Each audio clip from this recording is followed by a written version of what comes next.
다음 주일은 맥주절입니다. 우리가 6개월을 인도하신 하나님께 감사하는 절기거든요. 그래서 오늘 말씀들도 맥주절에 감사를 배우라. 우리가 감사는 반드시 배우고 실천을 해야만이 여러분에게 유익합니다. 하나님께서는 우리에게 늘 말할 때 많은 은혜를 베풀어 주십니다. 먹고 살 수 있도록 도와주시고 채워주시고 복도 주십니다. 그러면서 우리에게 요구하시는 게 뭐냐? 너는 감사를 배우고 내 앞에 감사함으로 나오라는 겁니다. 그래서 여러분, 감사함으로 하나님께 우리는 나가는 신앙들이 돼야 돼요. 하나님께 나가는 자세가 너무너무 중요한데, 하나님은 이렇게 말씀합니다. 너 하나님 앞에 기쁨 없이 나오지 말아라. 그리고 더 나가서 감사 없이 절대로 나오지 마라. 그래서 우리가 신앙의 훈련 가운데 배워야 될 게 뭐냐? 감사하는 것을 배울 줄 알아야 돼요. 여러분 자녀들도 훌륭한 자녀를 기르려면요, 어렸을 때부터 부모에게나 하나님께 감사하는 것을 자꾸 가르쳐 주셔야 됩니다. 그래서 어떤 부모들은 자기 자녀가 부모님의 수고한 것도 알고 또 애쓰신 것도 알고, 그래서 정말 마음에 기쁜 마음으로 부모님에게 고맙다고 이런 표현할 때 부모님들이 가장 행복하다는 거예요. 그래서 하나님도 감사를 배워서 감사하는 자가 좀 되었으면 좋겠다는 거예요. 그래서 감사로 나오라는 거예요. 여러분, 시편 95장 2절에 이렇게 말합니다. 우리가 감사함으로 그 앞에 나가며 시를 지어 즐거이 노래하라. 그래서 하나님 앞에 나올 때, 그리고 예배하러 나올 때마다 감사가 빠지면 안 된다. 감사함으로 나오라는 거예요. 그래서 감사하면서 시를 지어서 하나님을 찬양하고 경배하고 즐겁게 영광을 돌릴 것을 말씀하고 있습니다. 여러분, 시편 100장 3절에서 4절 말씀 보세요. 여호와가 우리 하나님이신 줄 너희는 알지어다. 그는 우리를 지으신 이시요 우리는 그의 것이니 그의 백성이요 그의 기르시는 양이로다. 감사함으로 그의 문에 들어가며 감사함으로 그의 궁정에 들어가서 그에게 감사하며 그의 이름을 송축할지어다. 아멘. 여기 말씀해 보세요.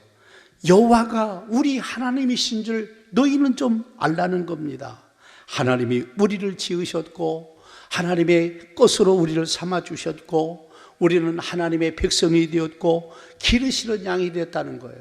그래서 하나님께서는 우리의 삶을 주관하실 뿐 아니라 인도하여 주셔서 이 땅에서 먹고 살 뿐 아니라 영원한 세계까지도 갈 수 있는 길을 열어놓으신 분이 하나님이시라는 거예요. 그래서 너는 하나님의 성전에 나올 때마다 감사함으로 그의 문에 들어가라.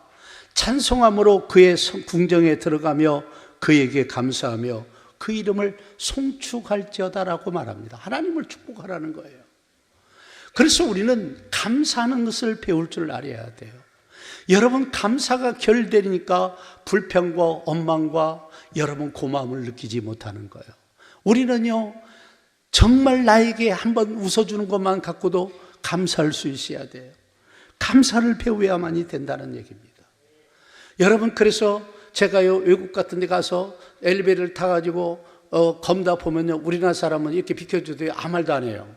근데 그 사람 조금만 배주고 이렇게 마저 땡큐 고맙다고 금방 땡큐 막 그래요. 어떤 때는 엘리베이터 몇 층 눌러줄 거냐고 물어보면요, 너무 고맙다는 거예요. 여러분, 그들은 작은 것부터 감사할 수 있는 것들이 돼 있어요, 문화가요. 우리는요, 진짜 감사할 일도 감사하지 않는 게 우리나라 사람의 특성이에요. 입이 쭉 무조건 나와요. 그래서 옛날에 그 입 나온 입을 밥주걱으로 툭 때리면 들어갑니다. 여러분, 시편 147장 5절에서 7절 말씀 보십시오. 우리 주는 위대하시며 능력이 많으시며 그의 지혜가 무궁하시도다. 여호와께서 겸손한 자들을 붙드시고 악인들은 땅에 엎드리시는도다. 감사함으로 여호와께 노래하며 수금으로 하나님께 찬양할지어다. 아멘. 여기 말씀 보세요. 우리 하나님은 위대하신 분이에요. 능력이 많으신 분이에요. 지혜가 무궁무진하신 분입니다. 그래서 하나님께서는요, 두 가지를 하시는데, 하나는 겸손한 사람을 붙들어 주시고, 근데 이 겸손함이 어디서부터 나오느냐? 감사가 안 나오면 겸손도 안 나와요. 겸손한 자를 붙들어 주신다는 거예요. 그런데 악인들은 땅에 엎드려 뜨리신다고 말했어요. 엎어버린다 이 말이에요, 하나님께서. 악인들은. 그래서 우리는 겸손한 자가 되어야 돼요. 그래서 감사함으로 하나님께 노래할 뿐 아니라 수금은 아낍니다. 그래서 이 수금으로 하나님께 감사함으로 찬양할 것을 말씀하고 있어요. 왜? 하나님도 자기가 어떤 걸 좋아하고 싫어하는지를 말씀하는 거예요. 그래서 하나님은요, 여러분 마음에 깊이 나오는 감사를 좋아하셔요. 여러분이 마음을 다하는 찬양을 그렇게 좋아하십니다. 여러분 아름다운 시를 지어서 하나님을 찬양하고 높여드리는 거 너무너무 좋아하신다는 거예요. 그래서 우리가 감사함으로 하나님께 나가야 돼요. 그래서 여러분 하나님 앞에 나오는 자세는 너무너무 중요한데 감사한 마음으로 나오시기를 꼭 부탁을 드리겠습니다. 하나님께 나와서는 여러분 악기를 연주하며 찬양하며 경배하며 그분을 높이는 일을 우리가 해야만이 된다는 거예요. 그래서 여러분 감사는 신앙의 기본이에요. 기본. 감사는 신앙의 기본입니다. 감사를 배우셔야 돼요. 감사를 실천하면요, 우리 인생이 달라집니다. 그래서 신앙의 성숙한 척도는 뭐냐? 감사를 보면 평가할 수 있어요. 그래서 하나님은 엄망불평하고 남 탓하고 그냥 환경 탓하고 연장 탓하고 이러면요, 하나님이 주었던 것도 뺏어버려요. 그런데 주어진 환경이 때로는 힘들고 어려워도 감사하기를 시작하면 하나님께서 모든 걸 다 바꿔 가신다는 것을 기억하시기를 바랍니다. 아멘. 그렇게 바꿔 가시는 거예요. 바꿔 가시는 거예요. 그래서 우리가 감사를 할 줄 알아야 돼요. 이 감사가 얼마나 소중한지 몰라요. 여러분 사람은요, 됨됨이는요, 어떤 일을 하든 간에 감사하는 마음이 있냐는 거예요. 너무나 당연듯이 우리가 가지 말라는 거예요. 그러면서 더 나아가서 두 번째로 땅에서 기업을 주신 하나님께 감사라고 말씀합니다. 다시 말하면 이 땅에서 먹고 살 수 있도록 우리를 이끌어 주시고 인도하신 하나님께 감사를 하라는 거예요. 여러분 창세기 17장 8절 말씀을 보십시오. 내가 너와 내 후손에게 내가 거류하는 이 땅 곧 가나안 온 땅을 주어서 영원한 기업이 되게 하고 나는 그들의 하나님이 되리라 그랬어요. 여러분 영원한 기업이 되게 하시다는 거예요. 그리고 하나님은 나는 그들의 하나님이 되게 했다는 거예요. 우리나라에게 이런 대한민국을 주신 거 얼마나 감사해요. 내가 늘 얘기지만 나라가 잘 살고 나라가 잘 되니까 우리가 삶의 질도 달라지지 않습니까? 그래서 우리나라는 의사들이 여러분 월급을 예를 들면 1,000만 원대, 이쪽 2천만, 3천만 원 다 이렇게 다양하지만 이렇게 받게 돼요. 월급을 받아도요. 그러나 못 사는 나라 가보면요, 기껏해야 30만 원, 40만 원, 50만 원이에요. 그러면 그 사람들이 공부를 똑같은 공부를 하느냐? 약간의 정도 차이는 있겠지만요, 의사가 되기 위해서는 똑같은 과정들을 공부합니다. 무슨 차이예요? 나라가 잘 살고 못 사는 차이에서 나오는 현상이다, 그런 얘기예요. 여러분, 그래서 우리를 이 대한민국을 세워주시고 이 좋은 나라를 우리는 지켜내야 될 줄로 믿습니다. 아멘. 여러분 시편 136장 21절 말씀을 보시오. 그들의 땅을 기업으로 주신 이에게 감사하라. 그 인자하심이 영원합니다. 그렇죠. 그들의 땅을 기업으로 주신 하나님께 감사하라는 거예요. 그 인자하심, 사랑하심이 풍성하다는 거예요. 여러분, 우리 대한민국이 전 세계를 돌아가 봐도요, 우리나라 같이 좋은 땅도 없어요. 사시사철이 있죠. 물도 좋죠. 가끔 중국에서 이상한 날라와서 그러지, 공기도 좋죠. 우리나라 참 좋은 땅이에요. 좋은 땅이에요. 얼마나 좋으신 이 땅을 저에게 살게 하신 것을 감사할 수 있어야 된다, 그런 얘기예요. 여러분 시편 136장 2절 25절에서 26절까지 말씀 보십시오. 보세요. 모든 육체에게 먹을 것을 주신 이에게 감사하라. 그 인자하심이 영원함이로다.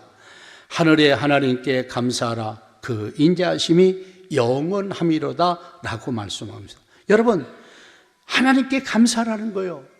우리가 먹고 입고 쓸 것을 주신 하나님께 감사라는 거예요. 하나님께서 근원적으로 주시지 않으면 나올 수가 없는 겁니다.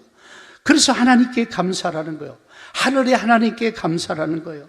땅에 기업으로 주신 하나님께 감사하고, 먹고 입고 쓸 수 있는 것을 주신 것을 감사하고, 여러분 나라가 전 세계가 200나라가 넘는데 그래도 우리나라가 세계 경제 10위라는 나라가 되어서 얼마나 우리가 많은 것을 누리고 살고 있습니까? 그래서 우리는 감사가 해야 돼요. 근데 성경은 보니까 감사가 없어서 종종 망하는 경우들을 여러분 우리는 성경에서 볼 수가 있습니다.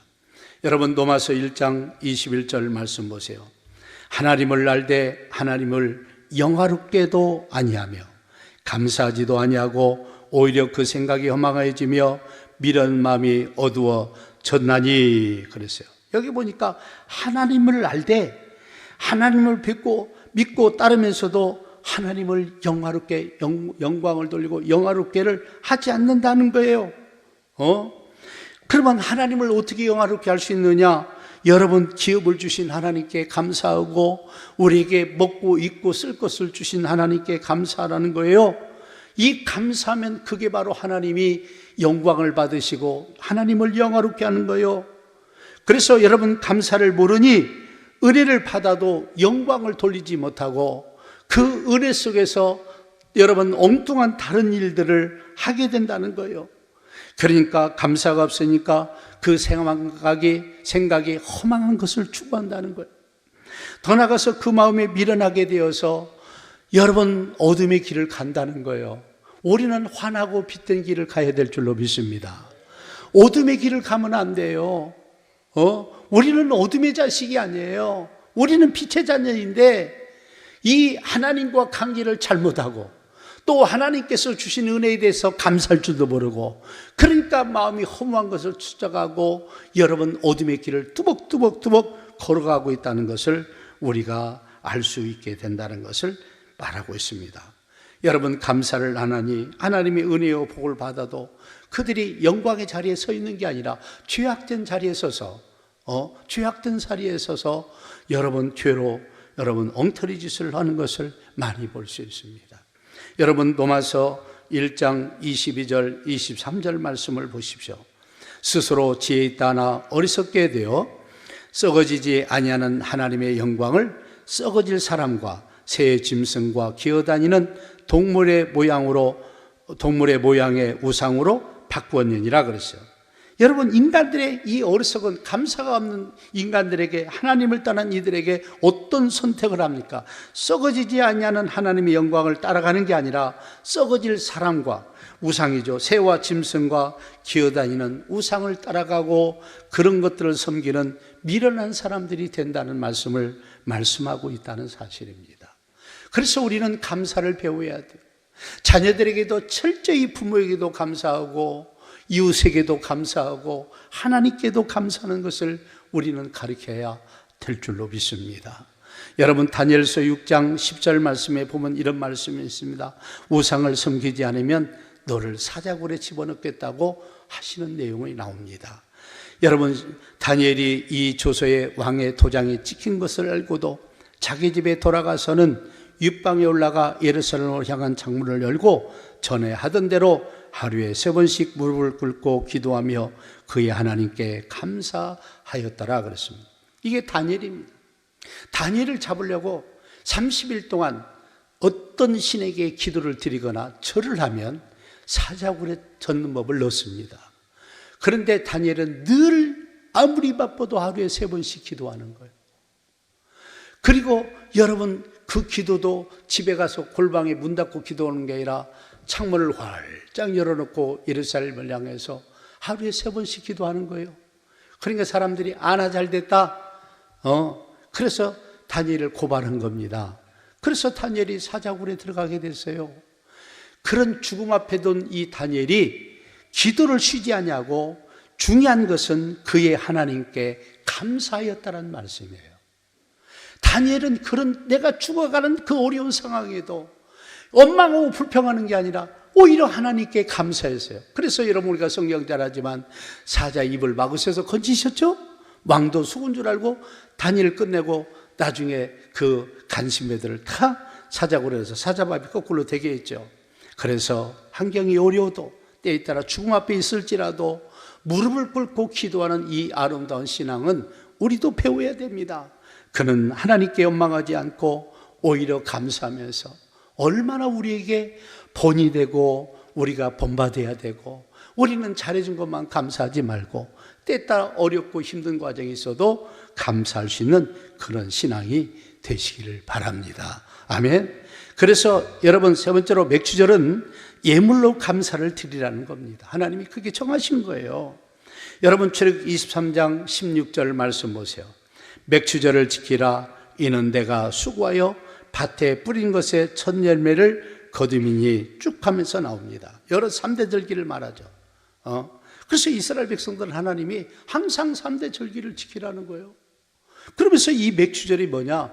우리로 말하면 보리농사, 봄농사 끝나고 감사하는 거예요. 그럼 우리는 농사 안 지니까 아무것도 안 해도 아닙니다. 이제 산업화가 되면서 우리가 직장을 취직해서 월급을 받고 또 사업을 해서 돈을 법니다. 그래서 우리에게 주신 형편을 따라서 이 절기의 정신, 목적은 감사예요, 감사. 그런데 하나님이 너 먹고 입고 쓸 것 주었으니까 너도 하나님께 너를 내가 다시 축복할 수 있도록 이런 절기를 통해서 예물을 드리면서 감사를 하라는 게 이 절기의 특징입니다. 여러분, 출애굽 23장 19절 말씀 보세요. 내 토지에, 다 같이 한번 읽습니다. 시작. 좋은 것을 가져다가 너희 하나님 여호와의 전에 드릴지니라. 너는 염소 새끼의 그 어미의 젖으로 삼지 말지니라. 아멘. 내 토지에서 처음 거둔 열매, 가장 좋은 것을 가져다가 너희 하나님 여호와의 전에 드릴지니라 쭉 하고 말씀합니다. 다시 말하면 맥주절을 지키라는 거예요. 여러분, 그래서 첫 열매를 하나님께 드리며 하나님께 영광을 돌리라는 거예요. 맥주를 통해서 하나님께 영광을 돌리라는 거예요. 그런데 드릴 때마다 이때 당시 농사를 지어서 드리니까 열매 가장 좋은 곳으로 드리라는 거예요. 예를 들자면 여러분, 같은 호박을 농사했다 할지라도 10개, 20개 있으면 그 중에서 가장 좋은 곳으로 하나님께 예물 드리라는 거예요. 인간들은 자꾸 개수 맞추면 되는 거예요. 아닙니다. 개수가 아닙니다. 가장 좋은 곳으로 하나님께 드리라는 거예요. 이게 진짜 감사가 되는 겁니다. 할렐루야. 그리고 중요한 건 두 번째로 너희 하나님 전에 드리라는 거예요. 하나님 전에 드리라는 거예요. 하나님 전에. 그러니까 너희의 예물을 아무 데 가서 드리지 말고 반드시 하나님 전에 드리라는 거예요. 그때 당시 문화 속에 뭐가 있어요? 막 아무리 야산이나 단을 쌓고 막 드리는 일이 있어요. 그러니까 하나님이 이제 그들을 잡아가는 거죠. 하나님 성전에 드려라. 하나님 전에 드려라. 그런 얘기입니다. 그래서 이 맥주절을 지키라는 거예요, 하나님께서. 여러분, 레위기서 22장 29절 말씀 보세요.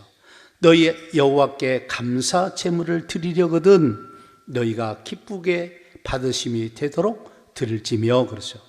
여러분, 하나님께 감사 제물을 드리려거든 하나님이 기뻐 받을 수 있게끔 좀 드리라는 거예요. 하나님은 여러분 마음속도 다 압니다.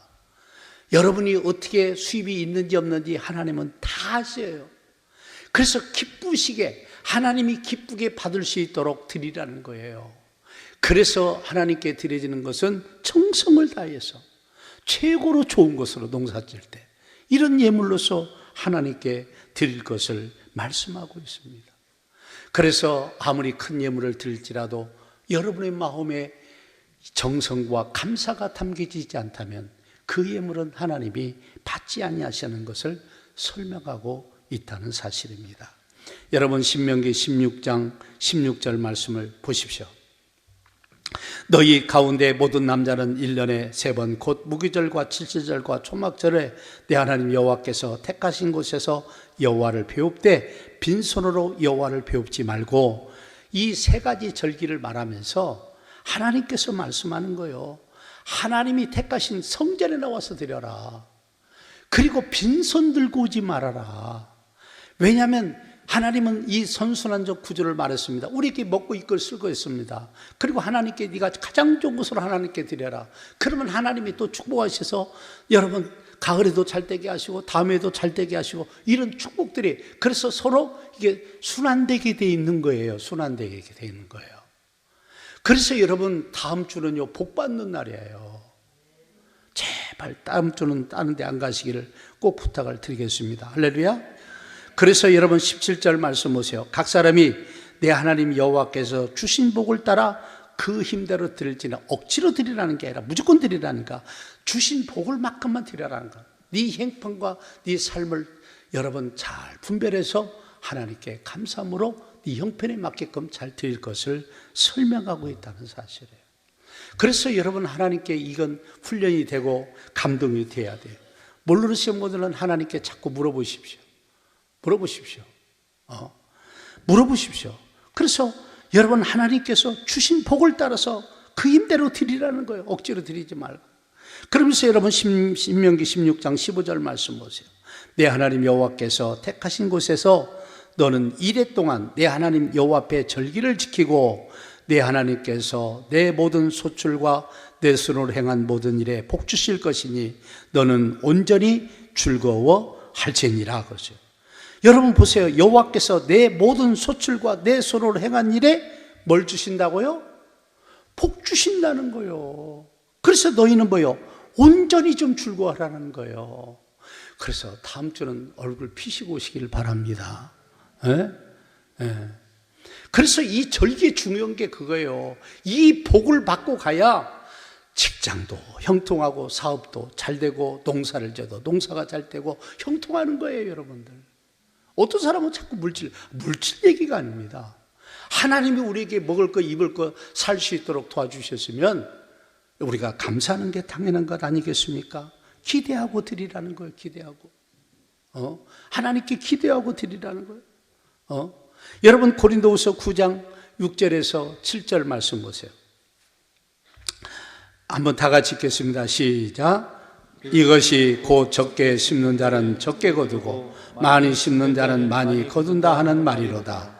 각각 그 마음에 정한 대로 할 것이요 인색함으로 억지로 하지 말지니 하나님은 즐겨내는 자를 사랑하시느니라. 아멘. 그래서 하나님이 물질의 축복을 줄 때 네가 심는 만큼 줄게. 다시 말하면 우리가 심는 대로 주시겠다는 거예요. 다시 말하면 축복의 권한과 그 범위를 여러분이 정하라는 거예요. 네가 많이 받고 싶으면 많이 드리고 적게 심으면 적게 받고. 그래서 심고 거두는 법칙을. 그래서 적게 심는 자는 적게 거두고 많이 심는 자는 많이 거두다 하는 말이로다 그랬어요. 각각 그 마음에 정한 대로 할 것이요 인색함이나 억지로 하지 말지니 하나님은 기쁘고 즐거운 마음으로 되는 자를 축복하신다라고 말합니다. 하나님은 축복하시는 분입니다. 만물의 주인 되십니다. 우리의 모든 것을 다 잡고 있습니다. 여러분 그 하나님께 드리고도 저주받는 것보다도 드리고 복을 받는 일이 생겨요. 할렐루야. 자꾸 액수 생각하지 마세요. 여러분 형편을 따지세요. 그리고 여러분의 마음을 담으세요. 정말 하나님께 진심으로 감사하면서 하반기도 하나님 책임져 주시라고. 여러분 사업이 지지분하고 잘 안 되는 분이 있습니까? 하나님 열어주시라고.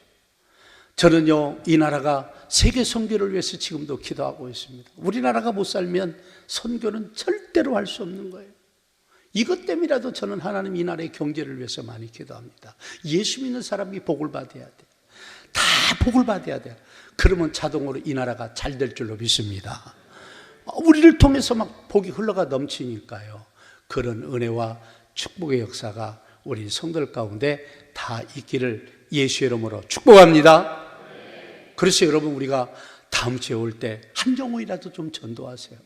우리는 땅에 것 주신 것 감사로 예물 드리고 한 영혼이라도 전도해서 그 영혼을 하나님께 올려드리는 그런 분들이 되셔야 돼요. 그것이 바로 제대로 절기를 잘 지키고 영적인 복도 받지만 땅의 아름다움도 복을 받는 길이 되기도 한다라는 것을 기억하시면서 그렇게 되기를 주의 이름으로 축복합니다.